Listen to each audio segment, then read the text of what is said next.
تعالى وبركاته. الحمد لله رب العالمين. الصلاة والسلام على أشرف المرسلين وعلى آله وصحبه أجمعين. أما بعد. أعوذ بالله من الشيطان الرجيم. بسم الله الرحمن الرحيم.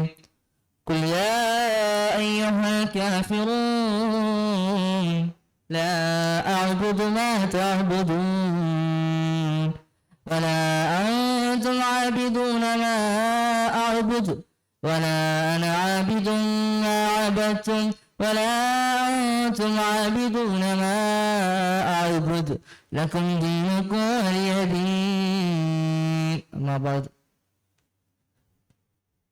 എൻ്റെ പ്രിയപ്പെട്ട ഉസ്താദുമാരുകളെ, എൻ്റെ സ്നേഹിതകളായ വിദ്യാർത്ഥി സുഹൃത്തുക്കളെ, പ്രിയപ്പെട്ട മാതാപിതാക്കളെ, അല്ലാഹു സുബ്ഹാനഹു വ തആല നമ്മെ ഇവിടെ ഒരുമിച്ച് കൂട്ടിയതുപോലെ നാളെ എൻ്റെ മഹത്തായ ജന്നാത്തുൽ ഫിർദൗസിൽ ആദരവായ നബി മുഹമ്മദ് മുസ്തഫ സല്ലല്ലാഹു അലൈഹി വസല്ലം തങ്ങളോട് ഒരുമിച്ച് കൂട്ടി അനുഗ്രഹിക്കുമാറാകട്ടെ. ഇന്ന് നമ്മളിവിടെ ഒരുമിച്ച് കൂടിയത് അൽ ഫലാഹി അറബിക് കോളേജിലെ മുത്തഅല്ലിമീങ്ങളുടെ ഫെസ്റ്റാണ്. അൽഹംദുലില്ലാഹ് അവർ നല്ലപോലെ അവതരിപ്പിക്കാൻ പോവുകയും ചെയ്യുകയാണ്. ഇന്ന് നമ്മൾ നോക്കുമ്പോൾ അള്ളാഹുവിന്റെ റസൂലിന്റെ ജന്മദിനം ആഘോഷിക്കുന്നത് വലിയ വലിയ ബോക്സുകളിലും വണ്ടികളിലുമായി വേറെ പാട്ടുകൾ ഇട്ടുകൊണ്ട് പള്ളികളിൽ ജമാഅത്ത് നടക്കുമ്പോൾ പോലും നമസ്കരിക്കാൻ വരാതെ ചെറുപ്പക്കാരെല്ലാവരും അള്ളാഹുവിന്റെ റസൂലിന്റെ ജന്മദിനം ആഘോഷിക്കുകയാണ്. പണ്ഡിതന്മാർ പറയുന്നത് പ്രായപൂർത്തിയായവർ കരയുകയും അല്ലാത്ത കൊച്ചുകുട്ടികൾ എല്ലാവരും സന്തോഷിക്കുകയുമാണ് ചെയ്യേണ്ടത് നബി തങ്ങളുടെ ജന്മദിനത്തിൽ. കാരണം എന്തെന്ന് ചോദിക്കുമ്പോൾ പറയുന്നത് അള്ളാഹുവിന്റെ റസൂല് ജനിച്ചതും വഫാത്തായതും ഒരേ ദിവസമാണ്. അള്ളാഹു സുബ്ഹാനഹു വ തആല നബി തങ്ങളുടെ തിരുസുന്നത്തിനെ മുറുകെ പിടിക്കാനുള്ള തൗഫീഖ് അനുഗ്രഹിക്കുമാറാകട്ടെ. ഒരാൾ നബിതങ്ങളെ മേൽ എല്ലാ ദിവസവും സ്വലാത്ത് ചൊല്ലും. നബിതങ്ങളെ വലിയ ഇഷ്ടമായിരുന്നു. അയാൾ ആശിച്ചു കൊതിച്ചു നിന്ന് മദീന മുനവ്വറയിലേക്ക് ചെല്ലുമ്പോൾ മലക്കുകൾ അള്ളാഹുവിന്റെ റസൂലിന്റെ അടുക്കൽ പോയി പറയും, അള്ളാഹുവിന്റെ റസൂലെ, അങ്ങേക്ക് എല്ലാ ദിവസവും സ്വലാത്ത് ചൊല്ലുന്ന അയാൾ അങ്ങയെ കാണാൻ വേണ്ടി വന്നിരിക്കുകയാണ് ഹബീബെ എന്ന് മലക്കുകൾ പറയും. അപ്പോൾ അള്ളാഹുവിന്റെ റസൂൽ പറയുമത്രേ, അല്ലയോ മലക്കുകളെ, നിങ്ങൾ അവർക്ക് വേണ്ടി പാപമോചനം തേടുക. അതുപോലെ തന്നെ അവർ എന്ത് ദുആ ചെയ്താലും നിങ്ങൾ ആമീൻ പറയുക എന്ന് മഹാനായ നബി മുഹമ്മദ് മുസ്തഫ സല്ലല്ലാഹു അലൈഹി വസല്ലം തങ്ങൾ പറയും. നബി തങ്ങളുടെ വഫാത്ത് മഹാനായ നബി മുഹമ്മദ് മുസ്തഫ സല്ലല്ലാഹു അലൈഹി വസല്ലം തങ്ങൾ വീട്ടിലേക്ക് വരികയാണ്. ആയിഷ ബീവി റളിയല്ലാഹു അൻഹ വീട്ടിലേക്ക് വരികയാണ്. ആയിഷ ബീവി പടച്ചവനെ പെട്ടി കരയുകയാ. തലവേദന എന്ന് പറഞ്ഞ ആയിഷ ബീവി കരയുമ്പോൾ റസൂലുള്ളാഹി തങ്ങൾ പറഞ്ഞു, കരയണ്ട ആയിഷ, ഞാൻ ജീവിച്ചിരിക്കുമ്പോഴാണ് നീ മരണപ്പെടുന്നതെങ്കിൽ, ഞാൻ ജീവിച്ചിരിക്കുമ്പോഴാണ് നീ മരണപ്പെടുന്നതെങ്കിൽ നിന്റെ മയ്യത്ത് ഞാൻ കുളിപ്പിക്കും, നിന്റെ കഫം ഞാൻ പൊരിയും, നിനക്ക് വേണ്ടി ഞാൻ എന്റെ കൈ കൊണ്ട് കബർ ഒഴിക്കും, എന്നിട്ട് നിന്നെ ആ കബറിലേക്ക് എടുത്തു വെക്കും ആയിഷ എന്ന് ലോകത്തിന്റെ ഗുരു നബി മുഹമ്മദ് മുസ്തഫ സല്ലല്ലാഹു അലൈഹി വസല്ലം ഞങ്ങൾ പറയുകയാ. റസൂലുള്ളാഹി തന്റെ ഭാര്യയുടെ മനസ്സറിയണമല്ലോ. അവിടെ നിന്ന് പറയുകയാ, ആയിഷ, എനിക്ക് തലവേദനിക്കുന്നു ആയിഷ, ഈ തലവേദന കാരണമെങ്ങാലും ഞാനങ്ങ് മരിച്ചു പോയാൽ അള്ളാന്റെ റസൂൽ അവിടെ നിന്ന് ചോദിക്കുകയാ, നീ എന്ത് ചെയ്യും ആയിഷ എന്ന് അള്ളാന്റെ റസൂൽ ചോദിക്കുകയാ. ആയിഷയുടെ പ്രതികരണം അറിയാൻ വേണ്ടി, ആയിഷ ബീവിയുടെ മറുപടി അറിയാൻ വേണ്ടി അതുവരെ നബി സല്ലല്ലാഹു അലൈഹി വസല്ലം തങ്ങൾ പറഞ്ഞത് കേട്ടുകൊണ്ട് ചിരിച്ചു നിന്ന ആയിഷ സിദ്ദീഖ റളിയല്ലാഹു അൻഹ റസൂലുള്ളാഹി പറഞ്ഞു, ഞാനങ്ങാനും അങ്ങ് മരിച്ചു പോയാൽ നീ എന്ത് ചെയ്യും ആയിഷ? റസൂലുള്ളാഹിയുടെ വാദത്തിൽ പിടിക്കുകയാ. റസൂലുള്ളാഹിയുടെ വാദത്തിൽ പിടിച്ചിട്ട് പറയുകയാ, അല്ലാഹുവിന്റെ റസൂലേ, അള്ളാന്റെ ഹബീബ് തമാശയ്ക്ക് പോലും അങ്ങനെ പറയല്ലേ നബിയെ എന്ന് ആയിഷ സിദ്ദീഖ റളിയല്ലാഹു അൻഹ പറയുകയാ. അത് താങ്ങാൻ കഴിയുകയില്ല. ആയിഷ ബീവി റളിയല്ലാഹു അൻഹ താങ്ങാൻ കഴിയാത്തതാണ്. എന്റെ പ്രിയപ്പെട്ടവരെ, റസൂലുള്ളാഹി സൂചനകൾ കൊടുത്തു തുടങ്ങി. അള്ളാന്റെ റസൂലിന് പനി പിടിച്ചു.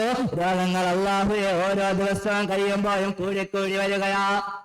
അള്ളാഹുവിന്റെ റസൂല്, അള്ളാഹുവിന്റെ പ്രവാചകൻ ജന്നത്തുൽ മുഅല്ലയിലേക്ക് കടന്നുപോയി. കുടുംബക്കാരോട് മുഴുവൻ യാത്ര പറഞ്ഞു, എല്ലാവരോടും സലാം പറഞ്ഞു. അള്ളാന്റെ പ്രവാചകൻ തിരിച്ചു വന്നു. എന്നിട്ട് ജന്നത്തുൽ ബഖീയിലേക്ക് കടന്നുപോയി. തന്റെ മക്കളോടും ഭാര്യയോടുമെല്ലാം സലാം പറഞ്ഞു. മരണപ്പെട്ടവരുടെ അടുക്കൽ പോയി, ഖബറിന്റെ അടുക്കൽ പോയി ദുആ ചെയ്തു. അള്ളാന്റെ റസൂലിന് ഓരോ ദിവസവും കഴിയുമ്പോഴും പനി എങ്ങനെ കൂടുകയാ. പടച്ച റബ്ബേ, അള്ളാന്റെ റസൂലിന് രോഗം കൂടാൻ തുടങ്ങി. മരണത്തിന്റെ പല സൂചനകളും റസൂലുള്ളാഹി കൊടുക്കാൻ തുടങ്ങി. അവസാനം എന്റെ പ്രിയപ്പെട്ടവരെ, റസൂലുള്ളാഹി തങ്ങൾക്ക് എഴുന്നേറ്റ് നടക്കാൻ പോലും കഴിയുന്നില്ല. പടച്ചവനെ, സ്വഹാബാക്കൾ എല്ലാവരും വിഷമത്തിലാണ്.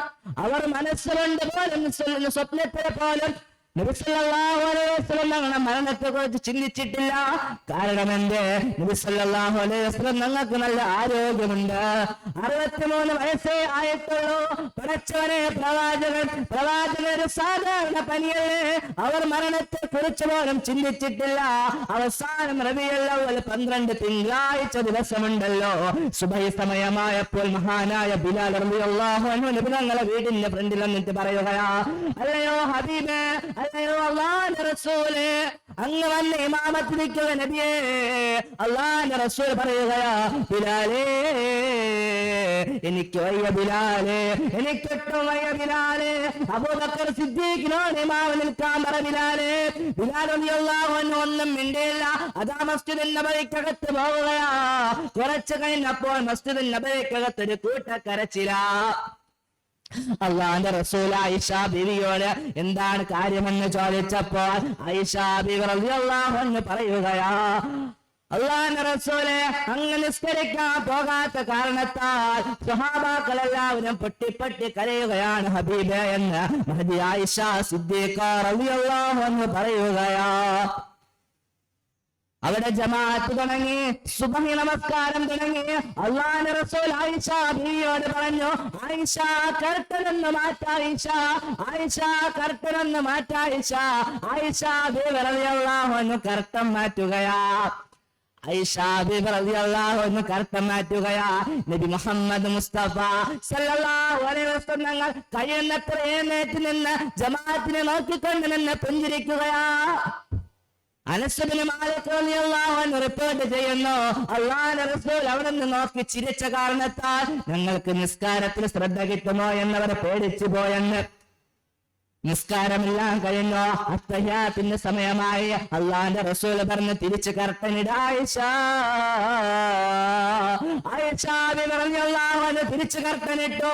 അപ്പോൾ സഹാബാക്കൾ എല്ലാവരും വിചാരിച്ചു, അള്ളാന്റെ റസൂലിന് പനിയൊക്കെ മാറി, ഇനി ഞങ്ങളോട് വരും, ഇനി നമസ്കരിക്കാൻ അള്ളാന്റെ റസൂൽ വരും എന്ന് വിചാരിച്ചുകൊണ്ട് സ്വഹാബാക്കൾ എല്ലാവരും അവരുടെ വീടുകളിലേക്ക് പോകുകയാ. സുബ്ഹാനല്ലാഹ്, അബൂബക്കർ സിദ്ദീഖ് റളിയല്ലാഹു അൻഹു തന്റെ വീട്ടിലേക്ക് പോകുകയാണ്. അകന്നൊരു ഭാര്യയുടെ വീട്ടിലേക്ക് പോകുകയാണ്. എല്ലാവരും പോയി കഴിഞ്ഞു.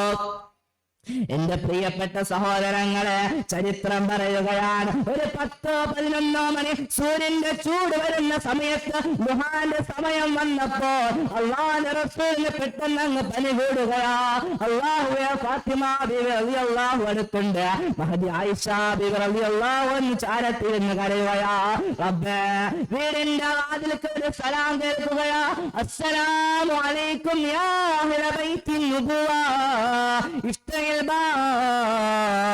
വീടിന്റെ കവാടത്തൊരു സലാം കേൾക്കുകയാ.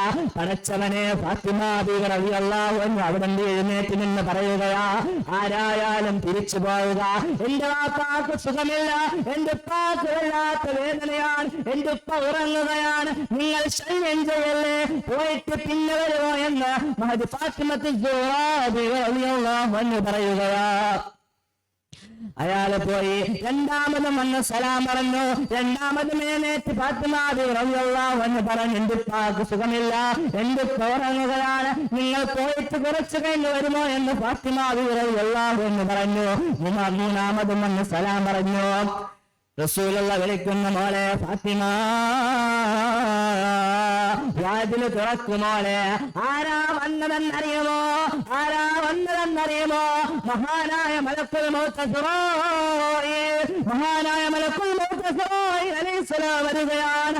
അസ്റായീൽ എന്ന മലക്ക് കടന്നു വരികയാണ്. അസ്സലാമു അലൈക്കും യാ റസൂലല്ലാഹ്. മുത്തുനബിയുടെ ചാരത്ത് വന്നിന് സലാം പറയുകയാണ്. മുത്തുനബി ചോദിക്കുന്നു, എന്തിനാണ് അസ്റായീലെ വന്നത്? എന്തിനാണ് അസ്റായീലെ വന്നത്? എന്നെ കാണാൻ വന്നതാണോ? എന്നെ രോഗസന്ദർശനം നടത്താൻ വന്നതാണോ? അതെ, എന്റെ റൂഹ് പിടിക്കാൻ വന്നതാണോ എന്ന് ആദരവായ നബി മുഹമ്മദ് മുസ്തഫ സല്ലല്ലാഹു അലൈഹി വസല്ലം തങ്ങൾ പറഞ്ഞപ്പോ അസ്റായീൽ അലൈഹിസ്സലാം പറയുകയാ, അല്ലാഹുവിന്റെ ഹബീബേ, അല്ലാഹുവിന്റെ റസൂലേ, അല്ലാഹ് പറഞ്ഞു വിട്ടതാണ് നബിയെ, അങ്ങേക്ക് സമ്മതമുണ്ടെങ്കിൽ റൂഹ് പിടിക്കാൻ, ഇല്ലെങ്കിൽ കണ്ണ് മണങ്ങാൻ അല്ലാഹ് പറഞ്ഞു വിട്ടത്. അല്ലാഹുവിന്റെ റസൂലിന്റെ ആഗ്രഹം. അല്ലാഹുവിന്റെ റസൂൽ പറഞ്ഞു, എന്റെ ജിബ്രീൽ എവിടെ?